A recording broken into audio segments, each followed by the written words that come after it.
Vamos a hacer un ejercicio de imaginación.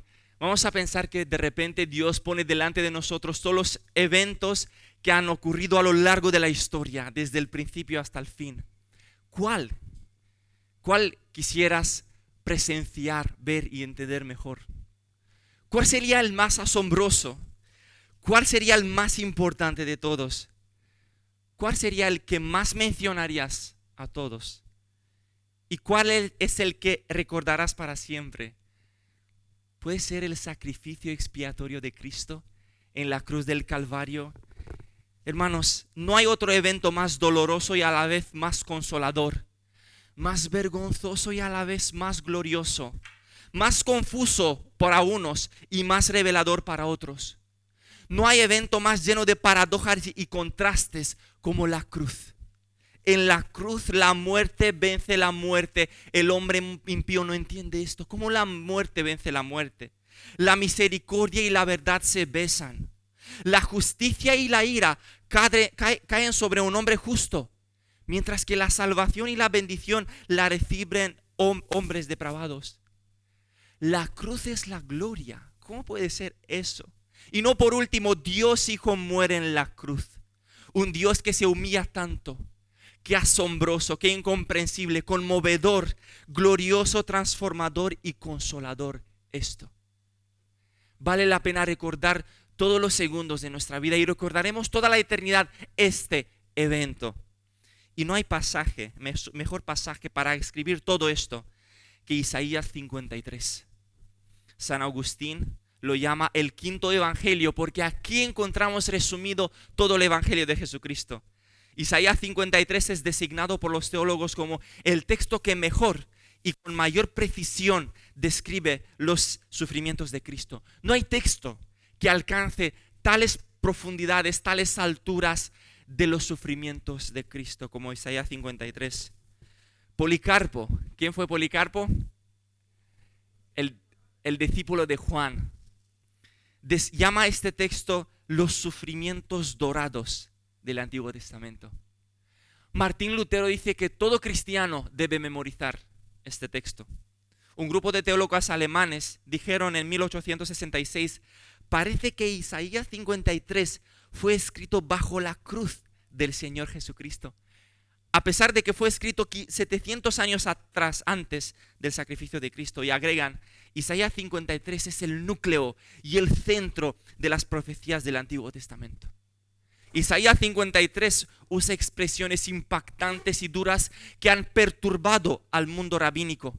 Se dice que en las sinagogas judías está prohibido leer y predicar de este texto por la violencia con la que se describe el sufrimiento soportado por el Mesías. Los rabinos no conciben que el Mesías pueda haber alcanzado tal estado de sufrimiento y humillación. Por lo tanto, vamos a leer Isaías 53. ¿Quién ha creído nuestro anuncio? ¿Y sobre quién se ha manifestado el brazo de Jehová? Subirá cual renuevo delante de él, y como raíz de tierra seca. No hay permanecer en él ni hermosura. Le veremos más inatractivo para que le deseemos. Despreciado y desechado entre los hombres, varón de dolores, experimentado en quebranto, y como que escondimos de él el rostro, fue menospreciado y no lo estimamos. Ciertamente él llevó él nuestras enfermedades y sufrió nuestros dolores, y nosotros le tuvimos por azotado, por herido de Dios y abatido, mas él herido fue por nuestras rebeliones, molido por nuestros pecados.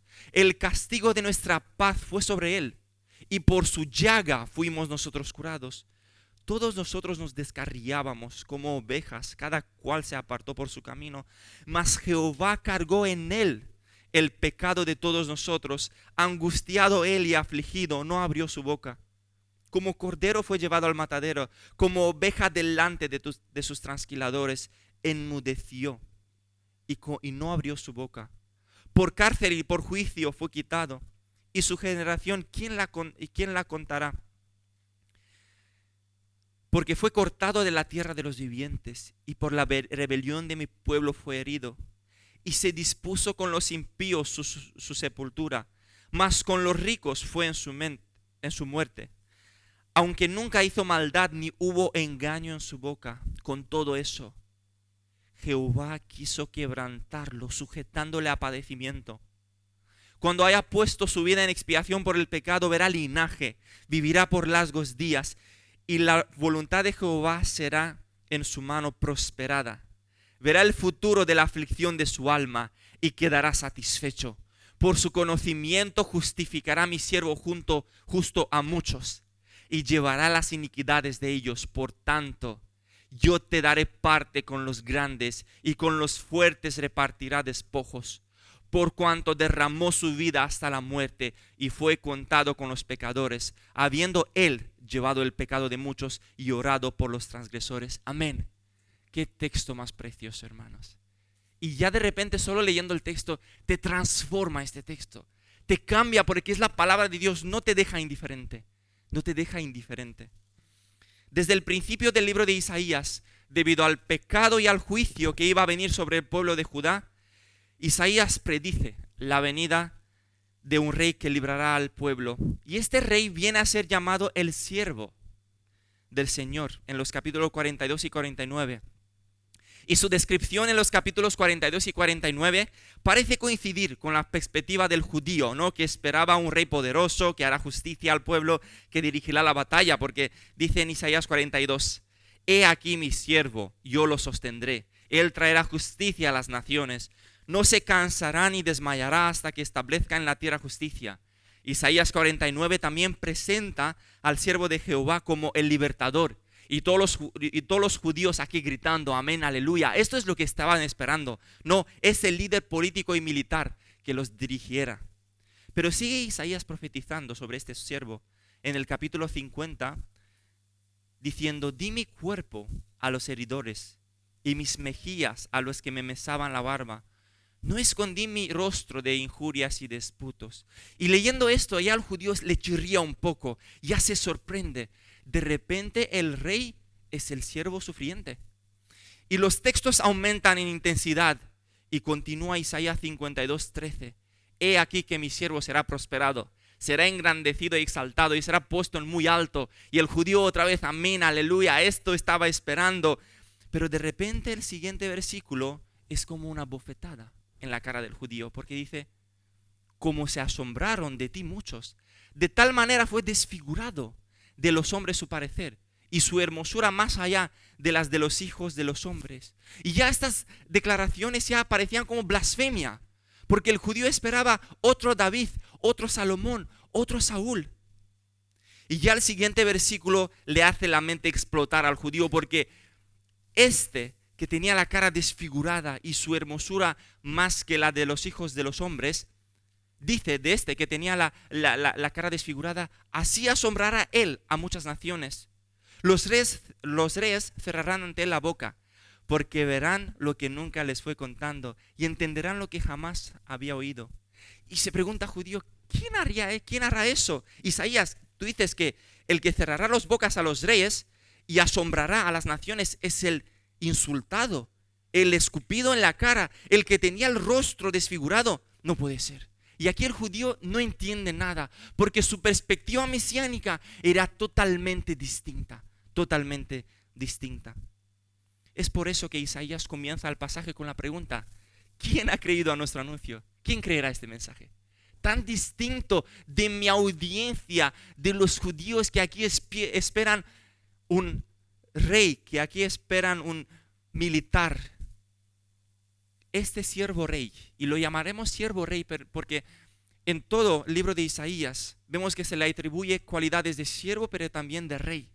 Este siervo rey impacta al mundo judío y nos asombra a nosotros también. ¿Y qué nos asombra en primer lugar, hermanos, cuando miramos el texto? Primeramente, la modesta o la humilde apariencia de este siervo rey.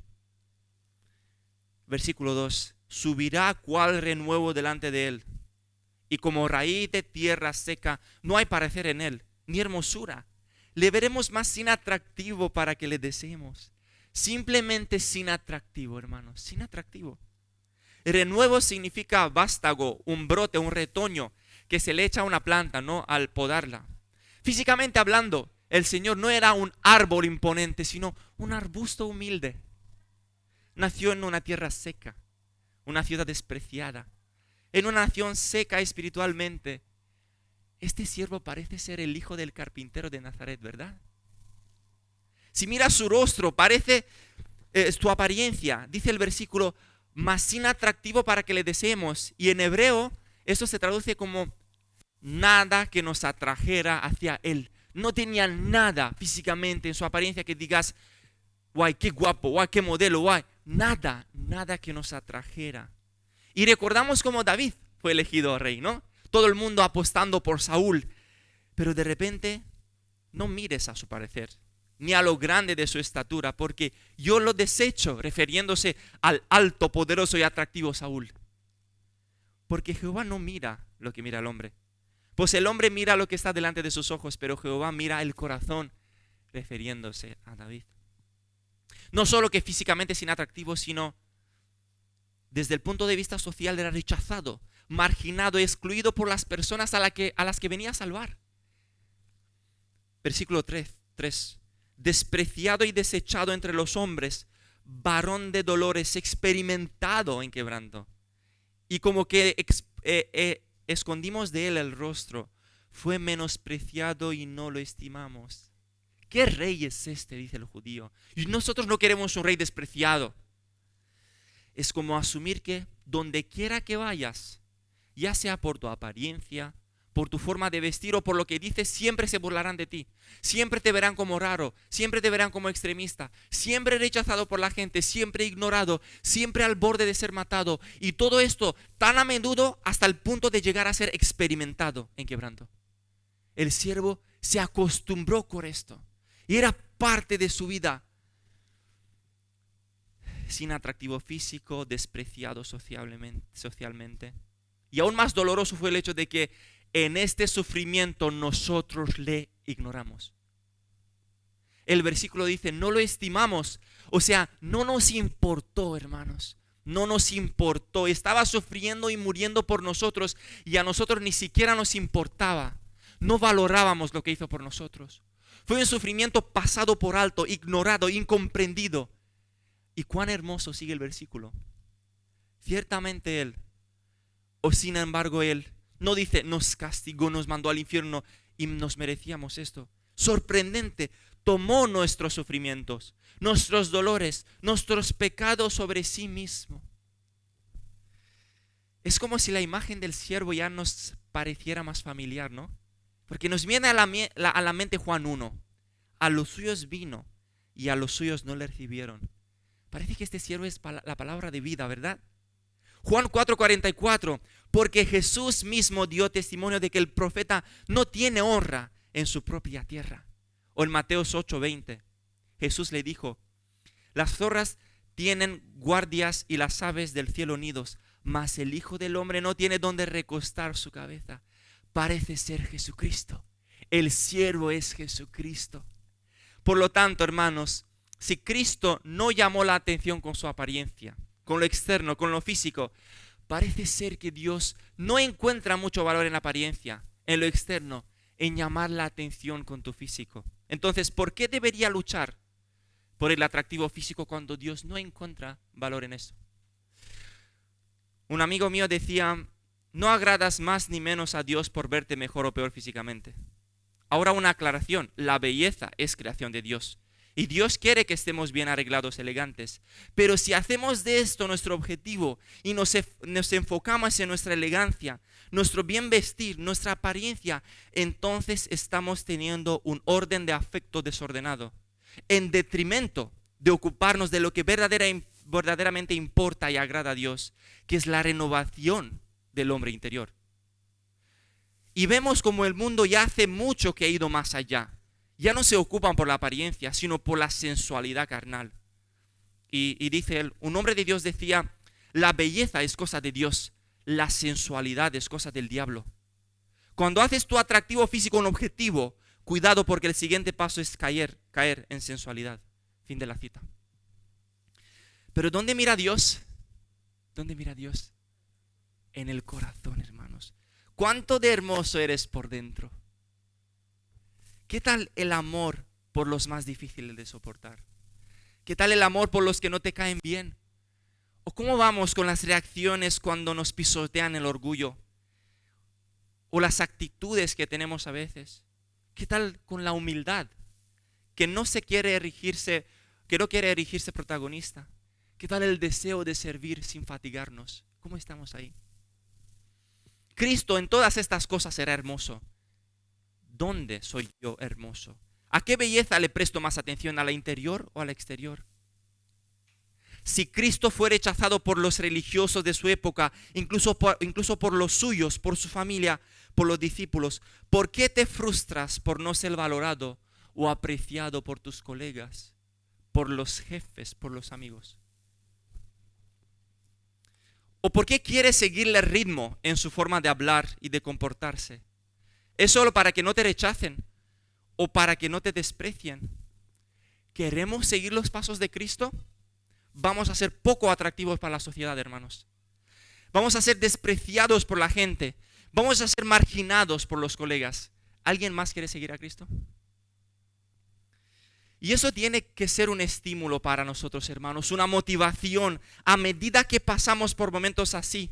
Cuando los demás nos subestiman, nos ofenden, se ríen de nosotros, miramos a Cristo. Nuestro ejemplo, Él ya pasó por ahí. Qué privilegio, hermanos, pasar por donde Cristo ha pasado. Sufrir no todo lo que Cristo ha sufrido, porque no podemos, pero sufrir algo de lo que Cristo ha sufrido. Vivir algo de su vida, es un privilegio. ¿Sabes qué mensaje de aliento dejó Cristo a los discípulos antes de su partida al Padre? Acordaos de la palabra que yo os he dicho. El siervo no es mayor de su Señor. Si a mí me han perseguido, también a vosotros os perseguirán. Wow, qué mensaje de motivación, porque parece más desánimo que motivación. Y puede ser que los discípulos no hayan entendido en el momento, pero cuando hayan pasado por momentos de tribulación, de persecución, ya se han dado cuenta, nuestro Señor pasó por aquí, nos ha avisado, nosotros estamos pasando por lo que Él está pasando, estamos viviendo su vida. ¡Qué privilegio! Esto, hermanos, todo lo contrario nos tiene que motivar, nos tiene que motivar. ¿Qué más nos asombra de este siervo rey? Primero, su humilde apariencia y segundo, su violento sufrimiento. Y ya no puedes evitar sorprendente cuando lees frases como angustiado, afligido, como cordero al matadero. No solo fue asesinado, porque eso hubiera sido mejor, que solo hubiera sido asesinado y ya está. Él hasta el punto de ser asesinado le han hecho sufrir, fue atormentado, lo atan a una columna romana destinada a los suplicios y lo azotan con el látigo romano que cuando golpeaba arrancaba carne de la espalda de nuestro Señor. Y de repente su espalda se torna roja por la sangre que brotaba como torrentes. Luego se le implantó una corona como espinas en la cabeza, hiriendo sus sienes, escupido en la cara. Con los ojos vendados, fue golpeado fuertemente por unos soldados bien entrenados. Le persiguieron por la calle. Esto explotó su cuerpo al máximo. Estaba además hambriento debido a su ayuno continuo. Iba arrastrando una cruz de 90 kilos sobre él. En un momento cayó debajo de esa cruz pesada. Después de todo este consumo excesivo de energía, le perforaron las manos con clavos y el cuerpo se sostenía en esos clavos. La cruz fue levantada y atrapada en un pozo. Todos los huesos y muñecas de Jesús se movieron cuando la cruz golpeó el fondo del pozo. La respiración era cada vez más difícil y engorrosa. Y me puedes decir que no tienes pasión cuando ves esto, que no tienes ganas por el Señor, que no me apetece orar, que no me apetece congregarme, que tengo pereza de servir a los demás. Cuando este hombre, Dios, Cristo, ha hecho todo esto por ti y por mí. En el versículo 53:8, esta frase, porque fue cortado de la tierra de los vivientes, en hebreo significa literalmente fue destruido y exterminado. Confirma que se refiere a una muerte violenta. Si has visto la película La Pasión de Cristo, esa violencia no está lejos de lo que pasó en la realidad. El problema de esa película es que se centra solo en los sufrimientos físicos, pero así o peor fue el sufrimiento de Cristo. Físico. Otra expresión que describe el sufrimiento violento de nuestro Señor es, y va en intensidad, porque si los sufrimientos físicos te parecían dolorosos, esto es mucho más doloroso. Dios, su Padre, quiso quebrantarlo o aplastarlo, se traduce, a través del sufrimiento. Aquí es donde ya no tenemos palabras para describir, hermanos.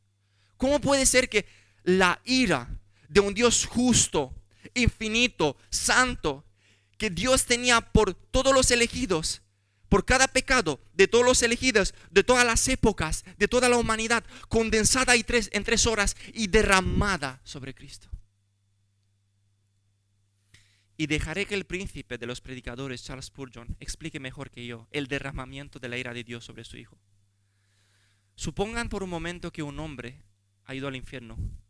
Supongan que su tormento eterno puede ser condensado todo en una sola hora. Y luego supongan que puede ser multiplicado por el número de los salvos, que es un número que sobrepasa cualquier cálculo humano. ¿Pueden ahora imaginarme el vasto cúmulo de miseria que habría habido en los sufrimientos de todo el pueblo de Dios si hubiese sido castigado por toda la eternidad?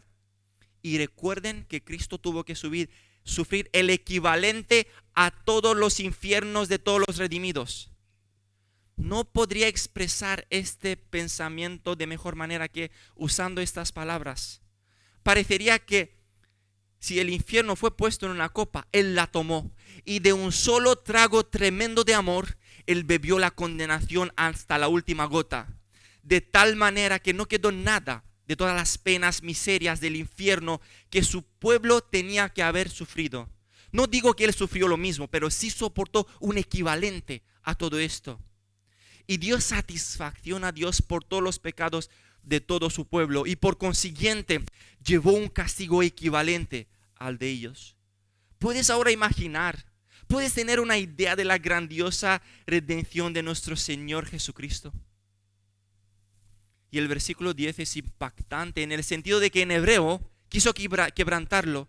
Se traduce con el verbo de encontrar placer en. Algunas versiones traducen la primera parte del versículo 10 de la siguiente manera: le agradó a Dios aplastarlo. Y ya esto sube en intensidad. O sea, hay muchos cristianos que no aceptan esto. No aceptan esto. Es decir, la justicia de Dios fue satisfecha. El sacrificio del Señor Jesús complació al Padre. Cumplió con los requisitos del Padre. Fue un sacrificio de agradable olor ante el Padre. Fue un sacrificio excelente y perfecto que logró su propósito: pagar todos nuestros pecados, pagar todas nuestras deudas, sufrir todo nuestro castigo. Tan agradable fue este sacrificio que ya no hay ninguna condenación para todos los que están en Cristo. Ninguna. Cuán glorioso es este sacrificio, hermanos. Cuán efectivo, cuán eficaz. Ahora, si pasas por un momento de duro sufrimiento, por algo que te parece demasiado doloroso, y te preguntas: si Dios me ama, ¿por qué me deja pasar por un sufrimiento tan terrible? Dios tiene el siguiente mensaje para ti. Mira a su Hijo. Dios no ama a nadie más como a su Hijo, pero nadie sufrió más que su Hijo. El Padre amaba más a Jesús que a cualquier persona y sin embargo quiso quebrantarlo a través del mayor sufrimiento posible. Entonces no dudes del amor de Dios cuando pasas por sufrimientos, porque el mayor sufrimiento cayó sobre su Hijo, pero siempre, desde siempre y para siempre, el Padre amará a su Hijo. Entonces no dudes del amor de Dios. Y los sufrimientos por los que nosotros pasamos, hermanos, son muy pequeños en comparación con aquellos por los que ha pasado el Hijo. Y no nos olvide el Hebreos 12:3. Considerad a aquel. Y aquí considerad en griego es un término matemático, quiere decir calcula bien, pon en una hoja, suma todos los sufrimientos, súmalos todos. Considera aquel, o sea, calcula todo, que sufrió tan contradicción de pecadores contra sí mismo. ¿Con qué objetivo? Suma, mira bien todo lo que ha sufrido para que vuestro ánimo no se canse hasta desmayar. Por eso tenemos que mirar la cruz, para no desmayarnos. Y hermanos, como siempre lo digo, nuestras lágrimas van a desaparecer en el océano infinito de los sufrimientos de Cristo. Ya cuando ves todo lo que ha sufrido Cristo, ya lo mío ya no es mucho, ya no es demasiado. Luego otro versículo que debemos de tener cerca de nuestros corazones cuando pasamos por el sufrimiento es 2 de Corintios 4, 16, 17. Por tanto, no desmayamos.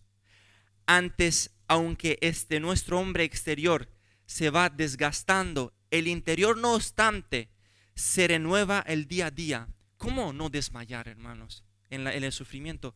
¿Cómo no cansarse? ¿Cómo renovarnos en medio del sufrimiento? El siguiente versículo es la motivación, 17.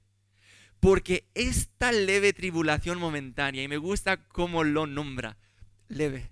Y a veces hacemos un mundo de todo esto. Le dice, esta leve tribulación, además momentánea, produce en nosotros un cada vez más excelente, wow, o sea, los atributos aquí, los adjetivos, un cada vez más excelente y eterno peso de gloria, aleluya. Cuando pasas por todos los sufrimientos, no por nuestra culpa, ¿vale? Porque hay alguno que se considera a sí mismo mártir, pero es por su culpa, realmente sufre. Cuando Dios permite que suframos y permite situaciones difíciles, cuando Él lo permite, eso, hermanos, no es en vano. Eso produce una gloria inconmensurable, una gloria que ahora mismo no podemos imaginárnosla, pero por fe pensamos que esos sufrimientos valen la pena, porque producen algo que vamos a entender en la gloria. Así que vamos a tener esa fe. Esto sí puede motivarnos enormemente cuando pasamos por sufrimientos, hermanos. ¿Cómo nos sigue asobrando este siervo rey? Pues por el hecho de que este sufrimiento violento es por el bien de sus enemigos, hermanos. Por nuestro bien. Cristo no viene a matar a sus enemigos a pesar de que tenía el derecho y lo merecían, sino muere por sus enemigos. Muere por los rebeldes, por los que lo querían abatir, por los usurpadores. Él muere por nosotros que queríamos ser Dios, según Génesis 3. Él muere por aquellos que quieren tomar su trono. ¿Dónde más se haya escuchado algo así?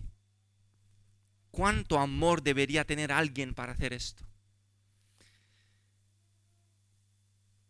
¿Cómo nos sorprende más y nos asombra más el siervo rey? Primero, por su humilde apariencia. Segundo, por su violento sufrimiento. Y tercero, por el inmerecido intercambio.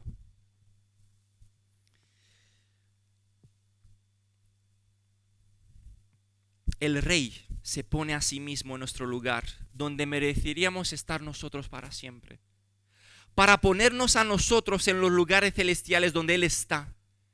El Padre trató a su Hijo como culpable, para tratarnos a nosotros, los culpables, como hijos suyos, según 2 Corintios 5, 21. ¿Qué tomó sobre sí mismo en la cruz Cristo? Versículo 4. Ciertamente Él nuestras enfermedades ciertamente llevó Él nuestras enfermedades y sufrió nuestros dolores. El sufrimiento, el dolor producido por nuestros pecados, esos látigos, la corona de espinas, los escupitajos, la crucifixión, la explotación física, fue por nosotros. Fue por esos pecados con los que nosotros jugamos tan fácilmente y tan superficialmente lo hacemos. Por esos pecados. Nos merecíamos nosotros ese dolor violento, soportar ese terrible sufrimiento. Él llevó sobre sí mismo nuestros sufrimientos. ¿Qué más llevó? Versículo 5. Mas Él fue herido por nuestras rebeliones, molido por nuestros pecados. Alguien dijo, nuestro fue el pecado, suyo fue el sufrimiento. Qué injusto, ¿no? Nosotros pecamos, Él sufre.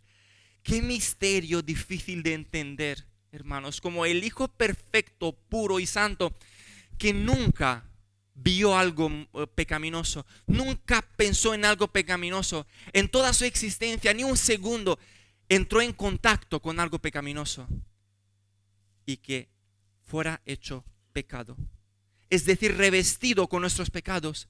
Fueron puestos sobre él nuestras mentiras, chismes, maldad, orgullo, crímenes, abusos, obscenidades de este mundo. Es imposible pensar un cuadro así que tenga en centro a Jesucristo. Es una blasfemia. Y para entender un poco mejor lo que significa que él soportó el pecado, os traigo una analogía que Paul Washer usó. Imagina que una hermosa dama de esta iglesia quiere ir a alcanzar las prostitutas, decía el de Los Ángeles, pero digamos de Almería. Y ella es un tipo de mujer que todos ustedes conocen. Es tan pura como una mujer puede serlo. Es una santa amada y lo más mínimo ofende su espíritu. Pero decide ir a alcanzar damas a la calle. Y mientras está ahí entregando tratados, llega la policía y agarran a las prostitutas y las meten dentro de una patrulla. Y la agarra ella también y la arrojan dentro de la patrulla. Ellas, las prostitutas, están hablando por teléfono, platicando, haciendo bromitas, limándose las uñas, pero esta querida hermana está en una esquina, no puede respirar. Toda su vida está dislocada y fracturada por la suciedad de los hombres que la tocaron. Está fuera de sí misma, está francamente histérica, fuera de control. Eso ni siquiera se compara. De hecho, hubiera deseado no usarlo como ilustración. No es nada en comparación con lo que Cristo conoció cuando tomó los pecados de su novia sobre él. Él tomó nuestros dolores, nuestros pecados. ¿Qué más tomó Cristo sobre sí mismo? El versículo 5 dice: por su llaga fuimos sanados. Esta sanación, por un lado, es la sanación del pecado, pero el pecado trajo al mundo la enfermedad. Pero gracias a Dios, hermanos, llegará un día cuando por el poder del sacrificio de Cristo, Dios no solo nos va a librar del poder del pecado, sino también de la presencia del pecado. Ya no habrá más enfermedades, más pandemias, más trastornos de la salud. Y esto lo entiende mejor quien pasa por aquí. Quien pasa por aquí. Imaginarte nunca más tener dolores, alergias o de todo, nunca más. Y poder ser muy apto de alabar a Cristo. Y muy sano porque tendremos un cuerpo glorificado, que no nos impida nada glorificar a nuestro Señor. ¿Qué más tomó? Pues tomó nuestro castigo. Y esto lo vimos en el segundo punto, así que no voy a desarrollarlo otra vez. Al ver este cuadro, hermanos, otra aplicación, de la sustitución inmerecida, en la que nosotros pecamos, pero Cristo tomó nuestro pecado sobre él. Nosotros merecíamos sufrir, pero Cristo sufrió. Yo creo que al ver este cuadro, hermanos, no podemos decir nunca más: no me merezco esto, no me merezco que me traten así. Es injusto que pase por aquí. No, hermanos. La única persona recta y justa que sufrió injusticias fue Cristo y nadie más. Nosotros nos merecemos y mucho más por todo lo que pasamos, por todo lo que ofendemos, aún siendo salvos, por todo lo que ofendemos a Dios. Y fíjate que es una bendición sufrir menos de lo que deberíamos sufrir. Ya sufrimos menos, pasamos por menos sufrimientos. Sin embargo, si te sucede alguna injusticia, ¿no?, o eres tratado como no crees que mereces, mira a Cristo, que sufrió la mayor injusticia, el acto más histórico, más inmerecido. Tú y yo no podemos sufrir algo peor. No podemos sufrir algo peor que esto. ¿Cómo nos asombra más el siervo rey? Hemos visto humilde apariencia, violento sufrimiento, inmerecido intercambio y cuarto, la perfecta obediencia. Angustiado él y afligido, o sea, frente a todas estas cosas, no abrió su boca. Como cordero fue llevado al matadero, y como oveja delante de sus trasquiladores, enmudeció y no abrió su boca. Tanto sufrimiento y no quejarte. no reaccionar al menos un poco a tus nervios, que no te entren ganas de empujar al soldado que te está escupiendo en la cara. Para nosotros es difícil entender, nosotros que nos chocamos con estas reacciones o las tenemos. Es difícil. ¿Cómo que Cristo no resopló ni un poco, no rechistó en absoluto, no se dejó llevar por impulsos? Este es nuestro campeón, este es nuestro Salvador, este es nuestro Cristo, tan perfecto, tan puro. Gloria sea su nombre, gloria sea su nombre. En el jardín de Getsemaní dice: Padre mío, si es posible, pasa de mí esta copa. Y hermanos, apuntar bien, esto es el modelo de oración ejemplar. Primero, la súplica, el deseo, y luego la obediencia. Vale, sí, quiero esto, quiero lo otro, pero luego tiene que seguir la obediencia. Padre mío, si es posible, pase de mí esta copa, pero no sea como yo quiero, sino como tú. ¡Qué perfecta obediencia! Cuando fue traicionado por Judas, no tomó represalias. Nosotros hubiéramos tomado. Cuando fue arrestado, no se opuso. Nosotros le hubiéramos empujado un poco. ¿Qué haces? ¿Qué me haces esto? No me merezco que me trates así, diríamos nosotros. Ante Pilato, dice Mateos 27:12, y siendo acusado por los principales sacerdotes y por los ancianos, nada respondió. Cuando Pilato vio este cuadro, le acusaban y Cristo no decía nada. Dice: ¿no oyes cuántas cosas te testifican contra ti? Pero Jesús no respondió ni una palabra. Y mirad, hermanos, porque esto nos puede ayudar en nuestro día a día. Cuando actuamos como Cristo, hay frutos, impacta esto, hay consecuencias buenas en los demás, pero Jesús no respondió ni una palabra. Y aquí está: de tal manera que el gobernador se maravillaba mucho. Puede ser que cuando nuestros colegas, los jefes, los compañeros nos vean vivir de esta forma, se maravillen, se hagan preguntas. Y esto nos ayuda, nos abre la puerta para una discusión, para una conversación apologética y para presentarles el Evangelio. Nuestra vida. ¿Qué pasaría si llenaríamos más nuestra mente de Cristo? Meditar más en Él cada día, y cuando te pisotean, cuando te chinchan, cuando me vacilan, recordar a Cristo que no abrió su boca, aún teniendo el derecho y el poder de destruir a los soldados. ¿Queremos ser como Cristo? Esto significa ser como Cristo, hermanos. No solo tener una buena teología y saber debatir cualquier tema, no. Vivir como Cristo. Saber no abrir la boca, tener la paciencia, decir la verdad pero en amor. Esto es ser como Cristo. Es fácil hablar de la buena teología, de la sana teología. Es difícil vivir la sana doctrina y la sana teología. ¿Cómo más nos sorprende este siervo rey? Por último, el glorioso resultado. Sin embargo, tanto sufrimiento nos lleva y nos conduce a un fin glorioso. Con todo esto, Jehová quiso quebrantarlo sujetándole a padecimiento, punto. Y de aquí sigue. Ya basta con los sufrimientos, ahora sigue el resultado. Cuando haya puesto su vida en expiación por el pecado, verá linaje. Vivirá por largos días y la voluntad de Jehová será en su mano prosperada.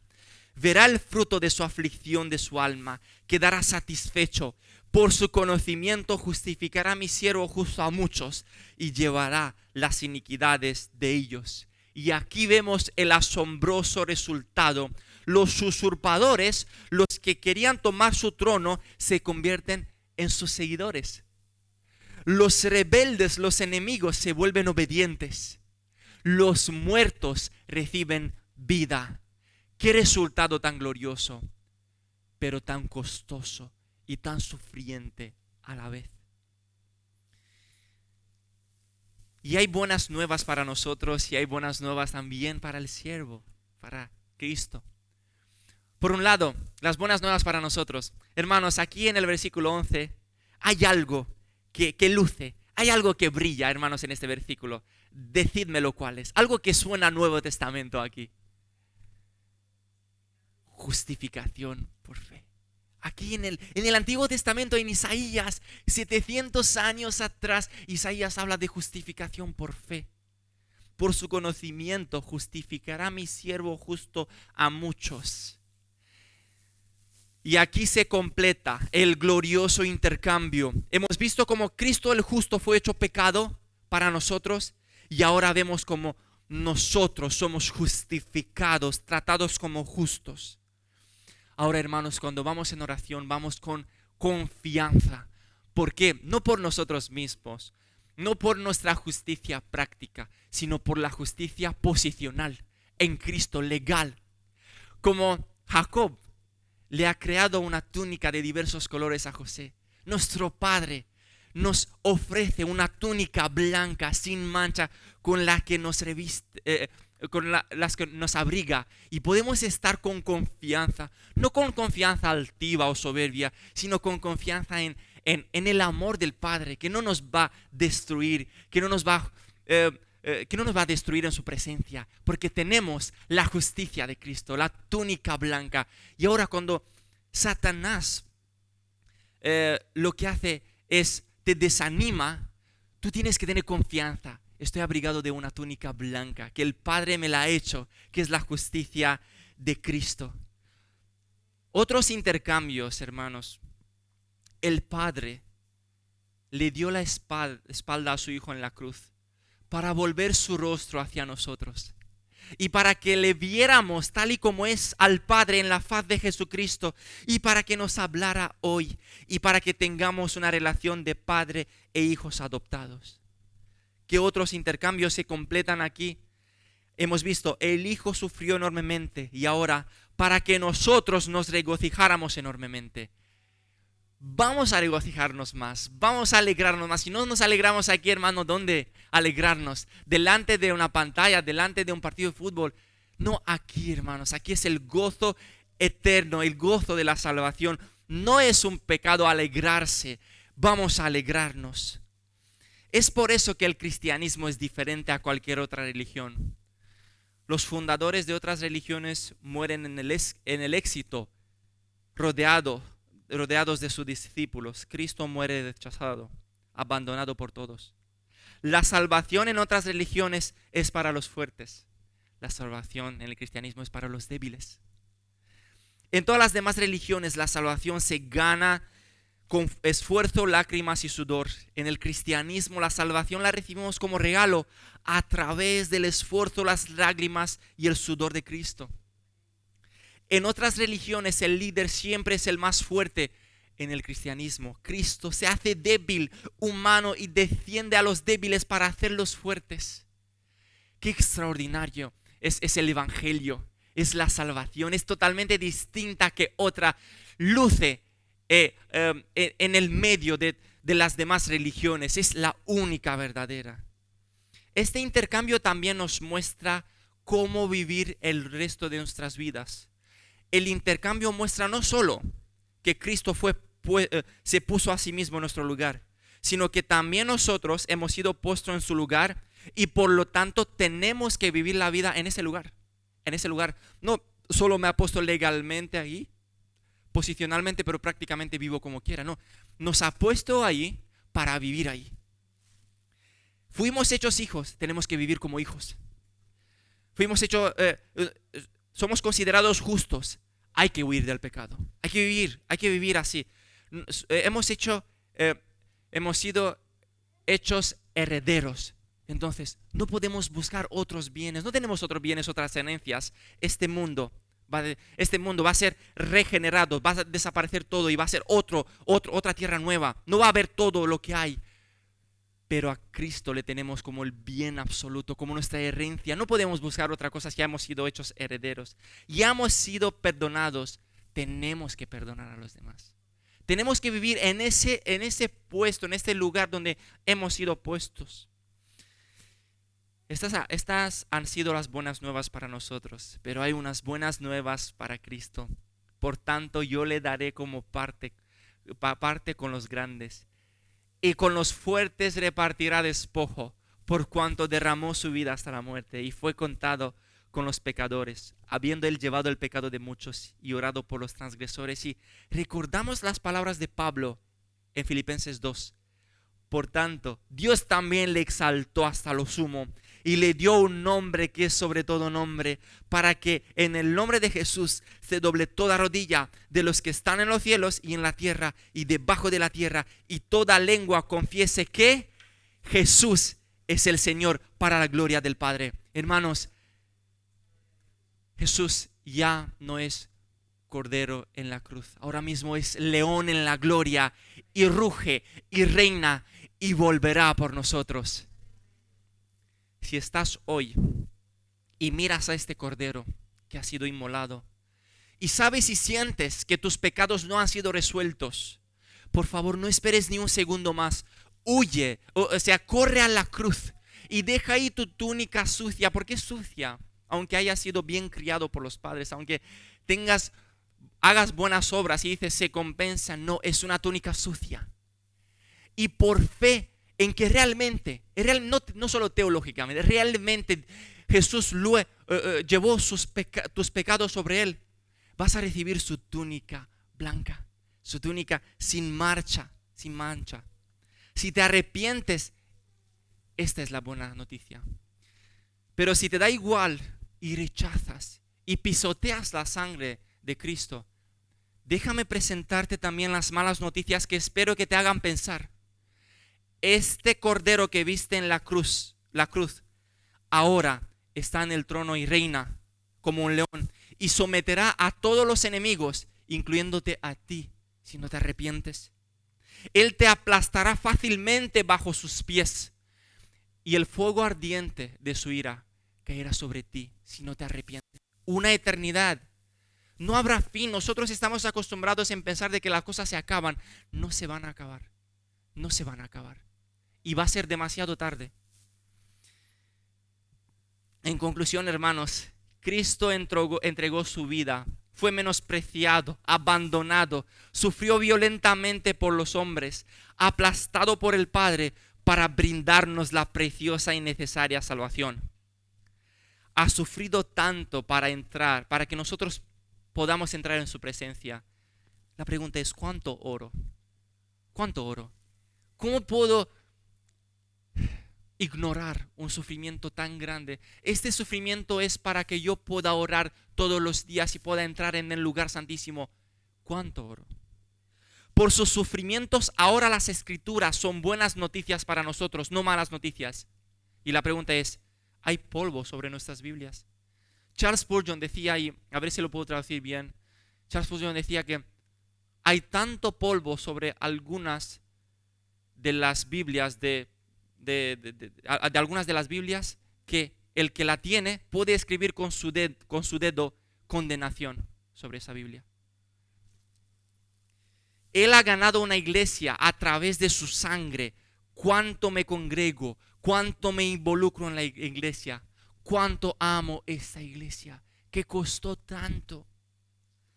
Nos ha ganado la justicia, vivimos santos. Nos ha ganado el derecho de ser hijos de Dios, actuamos como hijos. Son las cosas por las que vives, hermano, hermana, dignas del sacrificio de Cristo. Vamos a pensar en las cosas que hacemos, esos pensamientos, esas películas, esos amigos, esos chismes, esas palabras. Y ahora piensa, ¿es todo esto que practicas digno del sacrificio de Cristo, del sufrimiento de Cristo? Tan grandes fueron los sufrimientos de Cristo por nosotros que nos obligan a dejar de vivir de cualquier manera. Delante de esta cruz, de este sacrificio, nos encontramos responsables. Cristo vivió una vida santa, ejemplar, sufrió y obedeció hasta la muerte. Y ahora nos deja a nosotros un camino a seguir. Entonces Jesús dijo a sus discípulos: si alguno quiere venir en pos de mí, niéguese a sí mismo, tome su cruz y sígame. Porque todo el que quiera salvar su vida la perderá, y todo el que pierda su vida por causa de mí la hallará.